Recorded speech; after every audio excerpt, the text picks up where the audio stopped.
जो वैक्सीन 10 साल के ट्रायल के बाद बन के आती थी वो 3 साल में तैयार बैठी हुई है कि इस वैक्सीन को लगाने से हम बीमार पड़ जाएंगे, तो वो हम जरूर डरेंगे। तो जैसा बच बच के बोलना रहेगा आशुतोष जी, आपको अभी देखा ही ये लोकतंत्र टीवी के साथ क्या हुआ, और एक सोशल एक्टिविस्ट महाराष्ट्र मुंबई के थे, उनके साथ क्या हुआ। तो बहुत संभल के बोलना है इस वक्त के, कहीं ऐसा ना हो कि मेरी जबान ही काट दी जाए। मैं तो नहीं बोलूंगा, इस पे कोई चर्चा नहीं। पता ये चलता है कि अब तो कोई भी ऐसी बात बोलो किसी के खिलाफ तो कोर्ट भी ये कह देती है और सरकार भी ये कह देती है कि आपने उनके खिलाफ बोला तो मेरे ऊपर अगर 5 करोड़ का मानहानि का मुकदमा हो गया, मैं तो खराब हो जाऊंगा। तो ये आम जनता ये भरोसा कैसे जीते कि जो वैक्सीन हम लगवाएंगे उससे साइड इफेक्ट नहीं हो। तो हमारे दिल में डर है कि जब सरकार में बैठे सत्ताधीश जो हैं जब वही नहीं वैक्सीन लगवाने के लिए तैयार हो रहे हैं, तो हम कैसे आम जनता लगवा लेंगे। गवर्नमेंट कोई वैक्सीन लेके आ रही है, हम बिल्कुल इसको लगवाना चाहेंगे, लेकिन पहले हमारे नेता लोग लगाएं और अपने बच्चों को लगाएं, अपनी फैमिली को लगवाएं, फिर डॉक्टर्स लगवाएं, ये लोग लगा के दिखाएं कि हाँ इससे कोई दिक्कत नहीं। मेरा तो ये नमस्कार, मैं आशुतोष श्रीवास्तव। नमस्कार, मैं अशफी खान। अशफी जी, ये बताइए कि वैक्सीन आ रही है जी, जल्दी हम लोग को प्रोवाइड होने वाली है, तो वैक्सीन आप लगवाएंगे? आशुतोष जी, एक सबसे बड़ा सवाल ये उठता है कि सरकार, सत्ता में बैठे जो लोग हैं वो वैक्सीन लगवाने से मना कर रहे हैं। बिल्कुल, शिवराज सिंह ने कह दिया, रामदेव जी ने कह दिया कि मुझे जरूरत ही नहीं है। तो अब आप ये बताइए कि जो सरकार में जो बैठे मानिंद लोग हैं जो सरकार चला रहे हैं, जब उन्होंने लगवाने से इनकार कर दिया है, तो ये आम जनता ये भरोसा कैसे जीते कि जो वैक्सीन हम लगवाएंगे उससे साइड इफेक्ट नहीं हो। मेरा बच्चा है, मैं ये चाहूंगा कि मेरे बच्चों को वैक्सीन लगे, जैसे टीका लगता था बच्चों को, हमें भरोसा है उस टीका लगवाने से पोलियो नहीं होगा। लेकिन अब हम अपने बच्चों को ये कोविड-19 का या कोविड-20 का कोई भी टीका या कोई भी वैक्सीन हम लगवाते हैं, तो हमारे दिल में डर है कि जब सरकार में बैठे सत्ताधीश जो हैं जब वही नहीं वैक्सीन लगवाने के लिए तैयार हो रहे हैं, तो हम कैसे आम जनता लगवा लेंगे। अभी संदीप चौधरी का मैं देख रहा था, उन्होंने अभी एक डिबेट रखी थी, उसमें जितने लोग आए थे, बहुत से लोग आए थे, उन्होंने भी डाउट क्रिएट किया कि नहीं हम नहीं लगवाएंगे। उन्होंने यही बात ही बताई कि 750 रुपए देके गवर्नमेंट ने बिना बताए कुछ लोग। और एक कांड भी सामने आया जिसको एनडीटीवी के एक वरिष्ठ पत्रकार वहां पर पहुंचे थे, उसके पास वो पेशेंट को ये कहा गया कि आपको 750 रुपया दिया जा रहा है, आप ये टीका लगवाइए। जी, वही बता रहा था। उसके बाद टीका लगाया गया और उनकी भी हालतें मतलब नाजुक हो गई सबकी। ज़्यादातर लोग की जो बुखार हुआ, उनको प्रॉब्लम शुरू हुई, वो प्रॉब्लम कोई सुन भी नहीं रहा है। ये मैंने संदीप चौधरी के डिबेट में देखा है। तो ऑब्वियस सी बात है, डर सबके दिमाग में। जो वैक्सीन 10 साल के ट्रायल के बाद बन के आती थी वो 3 साल में तैयार बैठी हुई है, तो उसके साइड इफेक्ट्स में हाँ अभी एक रिसेंट और हुआ था, जी न्यूज़ वाले एक रिपोर्टर है, लेडी रिपोर्टर है, उसने कहा कि चलिए मैं दिखाऊंगी करके कि वैक्सीन बहुत अच्छी है, और बाद में वो भी बीमार हो गई, वो भी तुरंत 2 दिन के अंदर बीमार हो गई। तो हम तो यही कहेंगे कि भाई वैक्सीन जब तक सेफ्टी प्रोफाइल नहीं प्रूव हो जाती, या जब तक नेतागण अपना खुद नहीं लगवा लेते, उसके बाद सेकंड सबसे प्रायोरिटी हमारे देश में जो डॉक्टर्स हैं वो नहीं लगवा लेते, तब तक हमारे जैसे आपको आशुतोष जी एक सबसे बड़ी चीज विश्वास। जब तक देश में आम जनता के पास विश्वास नहीं होगा कि इस वैक्सीन को लगवाने से आपके कोई साइड इफेक्ट बॉडी में नहीं होंगे, तो आपको बेहिचक आम जनता उस वैक्सीन को लगवाने में इच्छुक होगी, अपनी इच्छा जाहिर करेगी। देखिए, मोर्टेलिटी रेट वैसे भी बहुत कम था, नॉर्मल फ्लू की तरह था ये कोरोना। आज भी हम लोग अच्छी तरह से देख रहे हैं कि ज़्यादातर उसका लोग ठीक हो जाते हैं। और अब अगर हमको ये समझ में आया कि इस वैक्सीन को लगाने से हम बीमार पड़ जाएंगे, तो वो हम जरूर डरेंगे। तो जैसा कि हमने आपसे यही चीज़ कहा कि सबसे बड़ी चीज़ है विश्वास। अगर हमारे देश में ये वैक्सीन लगवाने का विश्वास नहीं रहता, अगर विश्वास नहीं है तो हम नहीं लगवाएंगे। हम नहीं चाहेंगे कि हम हमारे बच्चे को वो वैक्सीन का टीका लगे जिसमें लोग लगवाने के बाद बीमार हो रहे हैं। हम फिर कहते हैं, गवर्नमेंट कोई वैक्सीन लेके आ रही है, हम बिल्कुल उसको लगवाना चाहेंगे, लेकिन पहले हमारे नेता लोग लगाएं और अपने बच्चों को लगाएं, अपनी फैमिली को लगवाएं, फिर डॉक्टर्स लगवाएं, ये लोग लगा के दिखाएं कि हाँ इससे कोई दिक्कत नहीं। मेरा तो ये कहना है कि वैक्सीन मैं लगवाऊंगा, पूरे परिवार को लगवाऊंगा, लेकिन उस वैक्सीन को उस तरीके से प्रेजेंट किया जाए जैसे आम टीका का लोग, माँ बाप मेरे बचपने में टीकाकरण करवाते हैं, हम अपने बच्चों का टीकाकरण करवाए हैं, तो उसमें हमको यकीन है कि ये जो टीका लग रहा है ये हमारे बच्चे का भविष्य और अच्छा करेगी, इससे सुधार होंगे। ये चीज़ बहुत कंफर्म हो रहा है। चलिए देखते हैं, वैक्सीन के बारे में तो हम लोग चर्चा कर चुके हैं, अब देखते हैं जैसे पहले ये लोग लगवाएंगे तभी हम लगवाएंगे। स्कूल भी खुलने वाले हैं, कुछ स्कूल 12th 9th से लेकर 12th तक खुल गए हैं। मेरा उसमें भी अपना मानना यही है कि स्कूल भी अभी हम अपने बच्चों को नहीं भेजेंगे, पहले संसद खुले, संसद में लोग जाना शुरू हों। इसी प्रकार पहले सारे तरह के ऑफिसेस खुले, हम उसके बाद अपने बच्चे को स्कूल भेजेंगे। तो स्कूल फीस देने की बात है तो मैंने तो अभी तक अपनी बच्चों की फीस देखिए आशुतोष जी, सबसे बड़ा सवाल यहाँ ये उठता है, हम फिर इस पे कहेंगे कि विश्वास बहुत बड़ी चीज़ है। जब तक आम जनता के बीच में ये कंफर्म नहीं हो जाएगा कि ये जो कोविड-19 जो बीमारी चली थी वो पूर्ण रूप से ख़त्म हो गई है या उसका जो तोड़ है जो वैक्सीन के तौर पर है। आपकी बात सच है, मैं यही कह रहा हूँ। कुछ दिन पहले स्कूल खोले, वो नहीं आएगा तब तक नहीं हो पाएगी। स्कूल खोले गए थे, वहाँ पे बच्चे अचानक फिर 70-80 बच्चे बीमार पड़ गए। तो ये ट्रायल बार बार बच्चों पर क्यों ट्राई करें अपने ऊपर? हम नेता लोग अपना संसद खोले, अगर वो सेफ रहते हैं तो हम बच्चों को भेजेंगे ना, अप्रैल मई जून जुलाई के बाद भेजेंगे। जैसे इतना दिन रोक लिया, कुछ दिन और रोक लेते हैं, वैक्सीन आए, वैक्सीन लगे, उसके बाद सब कुछ ठीक रहे, हम बच्चों को स्कूल तक। हम तो ये चाहेंगे कि सबसे पहले प्रधान, जो हमारे देश के प्रधान हैं, वो ट्रायल करवाएं और ऐसे लोगों पर ट्रायल करवाएं जिसमें पूरे देश को भरोसा हो जाए। हमको भरोसा है, हमारे संख्या में प्रधान सेवकों ने हजारों की संख्या में वैक्सीन लगवाई, हजारों की संख्या में नेतागण हैं, उनकी फैमिली जोड़ लीजिए तो लाखों में है। पहले उनके ऊपर लगाया जाए और डॉक्टर्स फैकल्टी बहुत बड़ी है, उनके ऊपर लगाया जाए, वो सेफ रहेंगे तो हमको प्रूफ हो जाएगा कि हाँ ये। अच्छा, एक चीज और पूछना चाहेंगे आशुतोष जी, बड़ी ये गंभीर बात है, देश में जब सरकार या देश के कोई ऐसे इवेंट होते हैं जिसमें भीड़ इकट्ठा होती है, सरकार का ये कहना है 2 गज दूरी, मास्क है जरूरी, आप सोशल डिस्टेंसिंग करें, हाथों में सैनिटाइजर लगाएं, मास्क पहने। लेकिन रैली इलेक्शन में मैंने बिहार इलेक्शन में देखा कि कहीं पर भी कुछ नहीं है। सारी पार्टियां आपने अभी हमने मेरे साथ ही सिंगू बॉर्डर में भी कवर किया था जी। जैसे सिंगू बॉर्डर हम लोग अंदर घुसे, वहाँ पे लोगों ने मास्क अपने हटा लिए थे, इवन हम लोग ने भी हटा लिए थे। देखा यहाँ तो कुछ मास्क लगाया नहीं किसी ने जी। अंदर तो कितना अलग माहौल था। अब आप ये जानिए कि इस तरीके की अगर सरकार ने जो आह्वान किया है, मास्क है जरूरी, 2 गज दूरी, सोशल डिस्टेंसिंग, सैनिटाइजर, तो आप देखिए कहीं पास भी कोई चीज की कंफर्मेशन नहीं है।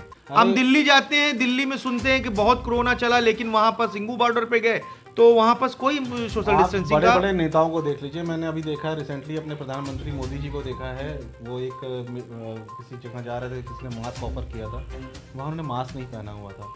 और अभी किसी जगह बैठे हुए थे, बगल में लेडीज़ बैठी हुई थी, वहाँ पे उन्होंने मास्क नहीं पहना था, बाकी लोगों ने पहना था।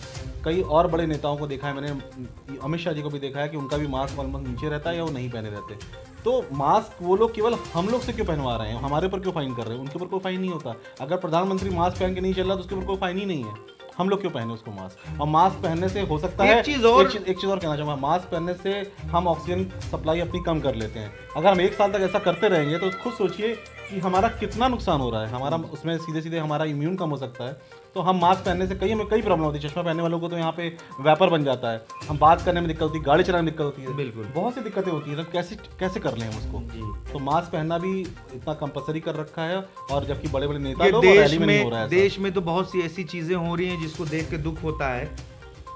आप देखिए अभी कितना बड़ा कांड हुआ, शमशान घाट की दीवार छत गिर जाने से कितने बेकसूर जो शमशान घाट पे दूसरे की को श्रद्धांजलि देने जा रहे थे, जिनके क्रियाक्रम में जा रहे थे, वही दब के उनका क्रियाक्रम हो गया। आप ये बताइए आशुतोष जी कि क्या शमशान घाट की जो छत है वो हमारे हिंदुस्तान के संसद जैसी क्यों नहीं हो सकती? तो मनाइए ना, नया संसद बनने जा रहा है कि वही उसी ठेकेदार को काम मिले, वैसे ही वो दीवार बनाए और वैसे ही हमारे देश का भला हो जाए, ऐसे कुछ हो। तो आपका कहना ये है, और फिर और एक बात और है, इसके बाद 10 लाख रुपए मुआवजा जरूर देंगे, सरकार की तरफ से दिलाएंगे उन नेताओं को जो उस दीवार के अंदर आएंगे। तो मनाइए कि उन्हीं ठेकेदारों को मिले वो कॉन्ट्रैक्ट जिन्होंने ये वाली शमशान की दीवार बनाई थी। और आपको तो अब ये दिख ही गया होगा तो क्या अब इंसान तो एक्सपोज हो गया है ना कि कितना बड़ा घोटाला हुआ है उस शमशान दीवार में। इंसान की जिंदगी बस ऐसे नेताओं पे टिक गई है कि जो ठेकेदार को ऐसा ठेका देते हैं जिससे इंसान की जान की कोई वैल्यू ना हो, और वो छत ऐसी बनाएंगे कि उसमें दब के आदमी मर जाए। वैल्यू कहाँ है? 50-50 किसान मर गए, सुनने का समय तक नहीं है हमारे सरकार को। डेट पे डेट, तारीख पे तारीख, अर्नब गोस्वामी को 4 दिन में सारा चीज़ सॉल्व कर दिया गया। और किसान का क्या है, तारीख पे तारीख। किसान आज रैली कर रहे हैं ट्रैक्टर वाली, और उन्होंने क्या रखा, 26 तारीख को हम अपनी 60,000 या 1 लाख क्या है ये किसान आंदोलन का? क्या सारी जिंदगी चलता रहेगा ऐसा? किसान है, गरीब लोग हैं, अन्नदाता हैं, तो उनकी कोई सुनवाई नहीं क्या है। वो अर्नब गोस्वामी नहीं बन सकते? अर्नब गोस्वामी तो भाग गया ना शायद। हाँ वो मैं ये बोल रहा हूँ, वो भाग गया ना शायद। जी बिल्कुल सही कह रहे हैं कि वो अभी नहीं दिखाई दे रहे हैं। लेकिन मेरा ये कहना है कि जिस तरीके से हमारी माननीय उच्चतम सर्वोच्चतम न्यायालय उसकी सुनवाई कर देती है, ऐसा क्यों किसानों के लिए नहीं कर रही है? बता तो रहा हूँ, इसलिए नहीं कर रही क्योंकि वो गरीब हैं, आम जनता है, और अगर एक बार उनकी बात सुन ली तो ऐसी आवाज़ें और उठेंगी, ऐसे आंदोलन और होंगे। इसको दबा ले जाएंगे तो हमेशा के लिए सब लोग दब जाएंगे। ये आंदोलन अगर इन्होंने तो क्या आपको लगता है कि इस पे अब कोई कड़ी कार्रवाई होगी? होगी, लेकिन किसान को दबा नहीं पाएंगे। सरदार लोग साथ में हैं और हर जाति के लोग वहाँ पे साथ में हैं। आपको ऐसा नहीं लग रहा है कि किसान अगर इसी तरीके बैठे रहेंगे तो देश में आपदा आ जाएगी? जब किसान उगाएगा ही नहीं, कुछ उगेगा ही नहीं, तो हम खाएंगे क्या? आपदा तो आ चुकी है कई बार, और आपदा से निपट जाएंगे हम। पहले ऐसे लोग जो आपदा क्रिएट कर रहे हैं, जो नेचुरल आपदा है वो अलग है, जो आपदा क्रिएट की जा रही है वो लोग जब तक हटेंगे नहीं देश से, तब तक ये आपदा आती रहेगी। और ये जो जान है ना, जो अभी 50 किसान की चली गई, ये ज़्यादा कीमती है। ये जा रही है, ये सामने जा रही है लोग के। 50 किसान मर गए, लेकिन तो किसान रोड पे जो अभी देखिए, अभी 4 लोग केवल मरे हैं अमेरिका में कल की डेट में, जो वहाँ के ट्रम्प के समर्थन कर रहे हैं। उसके लिए मोदी जी को थोड़ी सी दिक्कत हुई, उन्होंने मैसेज भी किया है। लेकिन हमारे यहाँ 50 किसान मर गए, एक मैसेज नहीं गया, मिलने तक नहीं जाते वो। उनको तो शायद पता ही नहीं किसान आंदोलन भी कर रहे हैं। नहीं, वो गए तो थे ना गुजरात में किसी से मिल के आए थे, वो किसानों से मिल के आए थे। बिल्कुल मिल के आए थे, लेकिन वो तो गुजरात किसान क्यों पसंद करे हैं? वो किसान थे कि नहीं थे वो तो आपने खुद ही देख लिया होगा। किसान अगर होते तो किसान आके जो कह रहे हैं कि इनको मुझे पसंद है वाला बिल, वो आके इन्हीं किसानों के बैठ के डिबेट करते और कहते कि मुझे पसंद है, और जो लोग को ना पसंद है ना पसंद वाला डिबेट करते। एक चैनल चुन लेते एनडीटीवी टाइप का और उस पर दिखाते। लेकिन एक चीज और पूछेंगे आशुतोष जी, ये जो किसान बिल है, सरकार ये कह रही है कि नहीं, मैंने ऐसा कोई उसमें एमएसपी में कोई ऐसा संशोधन नहीं किया है जिसमें आम किसान उस माल को बेच ना सके कहीं और। देखिए 70% किसान है, वो ज़्यादा बेटर जानते हैं। अगर वो अच्छा होता तो वो मान जाते हैं। हम और आप कौन होते हैं? हम ये भी नहीं कह सकते कि हम किसानी करते हैं, लेकिन जो किसान है वो ज़्यादा बेटर जानते हैं। उनको दिख रहा है इसमें गड़बड़ है। हम सब लोग डिस्कस कर चुके हैं एमएसपी के बारे में। एमएसपी का जो रूल नहीं आया है, या जो 3 बिल बनाए हैं कॉन्ट्रैक्ट वाले, वो सब उसमें क्या नुकसान फायदे हैं, आगे क्या किसान का काम है। किसान को हाँ करना है, किसान वहाँ पे ज़्यादा समझदार है। वो अगर चाहेंगे तो वो जो सोच के बैठे हैं वही करेंगे। आगे क्या लग रहा है आपको कि किसान आंदोलन का क्या हश्र होने वाला है? मुझे लगता है कि सरकार तो नहीं मानेगी, लेकिन हाँ किसान भी नहीं मानेंगे। तो क्या किसान अब सारी जिंदगी उस रोड पे बैठे रहेंगे? इसका मेरे पास जवाब नहीं। मुझे ऐसा लगता है कि किसान इसमें अभी आगे चल के जो है और कुछ आगे स्टेप पे स्टेप लेते जाएंगे। क्या कठोर स्टेप लेंगे? कोई कड़ा कदम उठाएंगे? बिल्कुल, अगर सरकार उठाती तो भी उठाएंगे। तो क्या सरकार इस पे एक्शन नहीं लेगी? किसान एक कदम तो अपने आप उठा सकता है। ऐसे किसान कहेगा ठीक है हम अनाज नहीं उगाएंगे, केवल अपने लोग उगाएंगे, तब अपने आप दिक्कत आ जाएगी, महंगाई और बढ़ जाएगी, चरम पे चली जाएगी। सरकार को ये चलेगा। देखिए 70% लोगों से लड़ना इतना आसान नहीं है। केवल इंतजार कीजिए एक नेक्स्ट चुनाव का, जो कि अभी आने वाला है। वेस्ट बंगाल का चुनाव आएगा, सरकार सॉल्व कर देगी मैटर, देख लीजिएगा।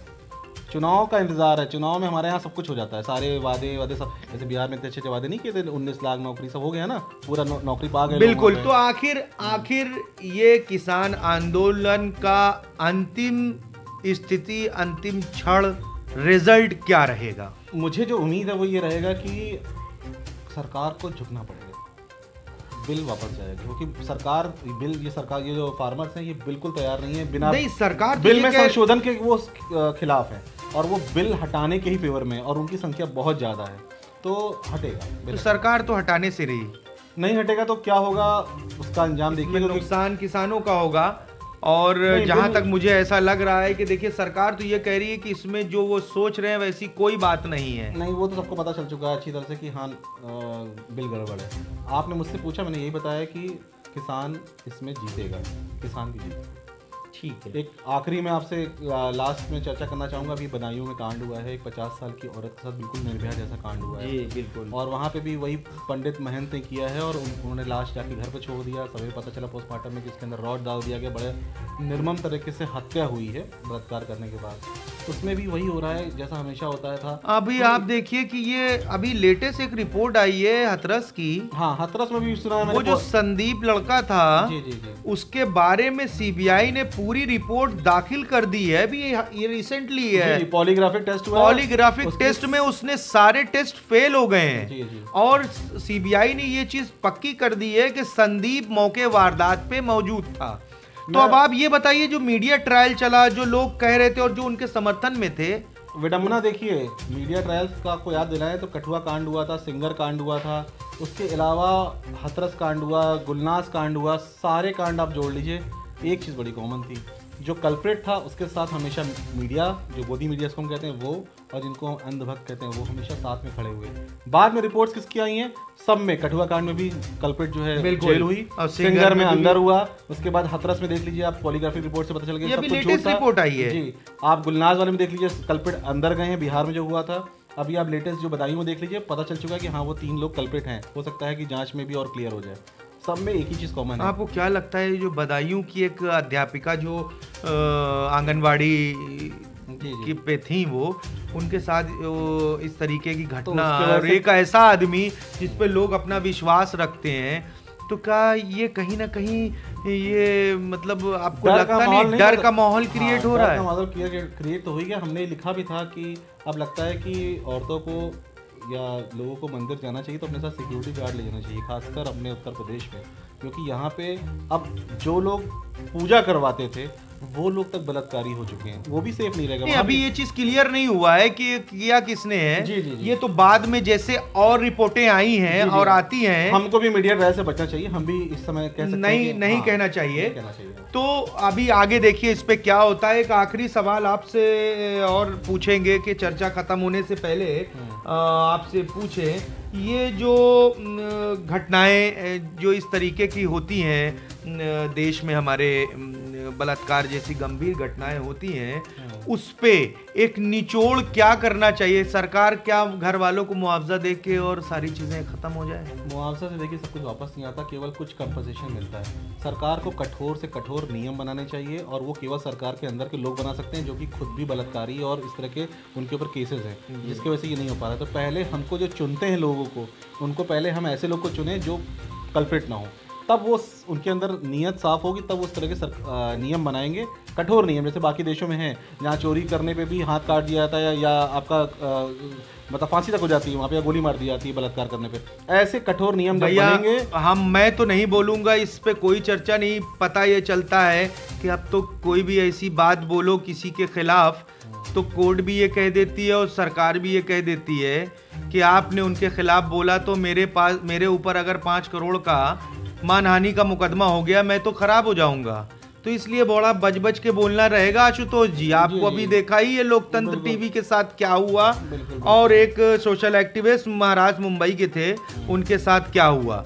तो बहुत संभल के बोलना है इस वक्त के, कहीं ऐसा ना हो कि मेरी जबान ही काट दी जाए। सही बात है, किसी बड़े आदमी का तो नाम बिल्कुल नहीं लेना, नहीं तो फिर क्या पता हमारा भी ऐसा ही हो जाए, चैनल बंद। तो अब आप समझ लीजिए, जो हमारा लोकतंत्र अधिकार है, जो हमारा अधिकार है, अभिव्यक्ति की आजादी, जो बोलने की आजादी जो है, आर्टिकल 19 में जो आता है, हम बोल नहीं सकते हैं। हम गरीब के लिए बोल सकते हैं, रिक्शे वाला बहुत बदमाश था, लेकिन वो उसका मालिक क्या था नहीं बोल सकते। हम अपनी चीजें तो बोलेंगे। हम अगर ऐसा पत्रकार की तरह से या रिपोर्टर की तरह से पेश आ रहे हैं तो हमारा काम है सच बोलना। सरकार का काम है दबाना, आज नहीं पहले भी दबाती आई है। ये मोदी सरकार ही नहीं, इसके पहले की कांग्रेस सरकार हो, उसने भी दबाया था, बिल्कुल दबाया। तो ऐसा नहीं कह सकते कि ये तो सरकार का काम है, बड़े बड़े देशों में ऐसा होता है। तो हम अपना काम जरूर करेंगे। हाँ, हम किसी से गाली गलौज नहीं करेंगे, किसी को अपशब्द नहीं बोलेंगे, ये ज़रूरी है। और सरकार या कोर्ट भी यही कहती है कि आप किसी के बारे में किसी की इज्जत नहीं उछाल सकते मीडिया पे। बिल्कुल, ये सही है। तो हम अपने दर्शकों से बताना चाहते हैं कि हमारे देश में जो हालात इस वक्त किसानों को लेकर पैदा हुए, और जो जगह जगहों पर इस तरीके की अप्रिय घटनाएं हो रही हैं, उस घटनाओं को सरकार तवज्जो दे, ख़ास तौर से किसान पे तवज्जो दे। किसान हमारे अन्नदाता हैं, जिनको सारे देश अन्नदाता के नाम से पुकारते हैं, उनका साथ दे। और हम ये चाहेंगे कि किसान, सरकार भी समझे, सरकार समझे इस बात को। और जब ये बीजेपी की सरकार नहीं थी तो मैंने एक इंटरव्यू देखा था राजनाथ सिंह जी का, जिसमें उन्होंने स्टेज पे सरकार के किसानों के साथ आके कहा था कि किसान किसी भी तरीके का आंदोलन करे तो उसके साथ खड़े रहना चाहिए।